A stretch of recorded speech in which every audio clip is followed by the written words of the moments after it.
আপনি কিছুই করতে পারবেন না। বড় ভাই, এটা কেমন কথা? আপনার বাড়িতে আজকে দুপুর 2টা ডাকাতি হবে আর আপনি হা হা হা করে হাসতেছেন। এখানে কি হা হা হা লেখা আছে না? আসুক, আপনি কোনো চিন্তা করবেন না। আমরা লোকজন এখানে আসি, আরো লোকজন আসতেছে। এখন কয়টা বাজে?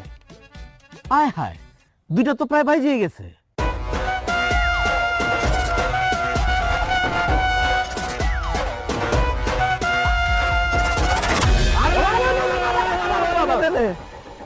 এই, আপনারা কারা? ডাকাত সিভিল মানে কি? সিভিলের ডাকাত, মানে ডাকাত ছদ্মবেশে প্রশাসনের লোক। ও আচ্ছা আচ্ছা, তাহলে যে আমার বাড়িতে যে ডাকাতি হইব চিঠি দিছে, এটা কি আপনারা খবর পাইছেন? আমি তো লিখছি, জানার কি আছে?